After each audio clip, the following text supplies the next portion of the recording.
எல்லா நதியும் போய் கடல்ல கலக்கும். எல்லா நதியும் காவிரி கூட கடல்ல போய் கலக்குது. ஆனா வைகை ஆறு மட்டும் கடல்ல கலக்காது. அதுக்கு ஒரு கதை இருக்கு. ஏன்னா விஷத்தை, அதாவது பார்க்கடல கடைந்த போது அமுதமும் வந்துச்சு, நஞ்சும் வந்துச்சு.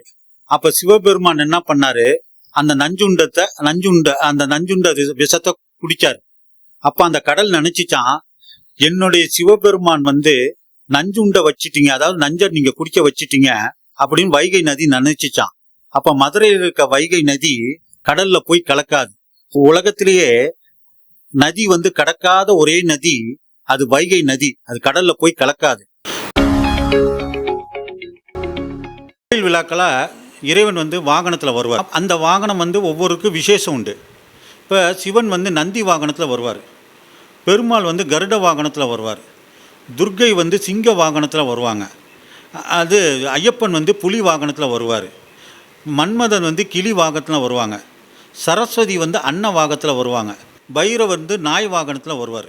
இது மாதிரி ஒவ்வொரு தெய்வத்துக்கும் வாகனங்கள் உண்டு.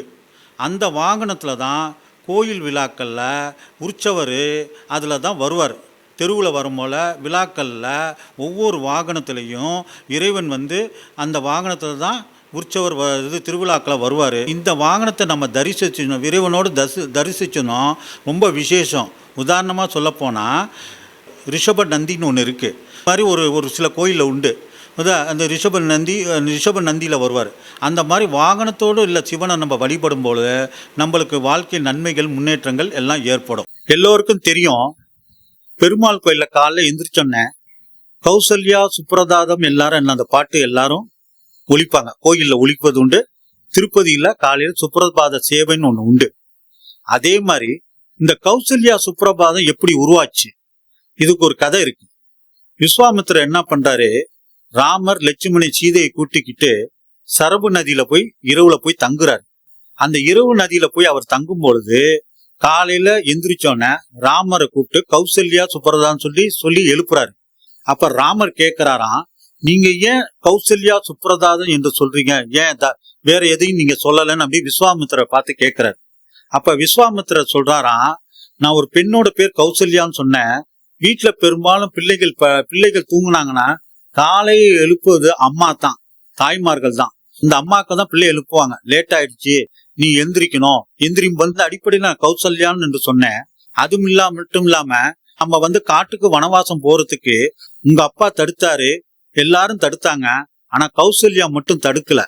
காட்டுக்கு போய் வான்னு அனுப்புனார். வனவாசத்துக்கு போயிட்டு வான்னு சொல்லி கௌசல்யா மனப்பூர்வமா அனுப்பி வைத்தார். அதனால நான் இது சுப்ரபாதத்துல கௌசல்யா சுப்ரதாதம் இந்த வரி நான் கொண்டு வந்தேன் என்று விஸ்வாமித்திரர் ராமர்கிட்ட சொன்னார்.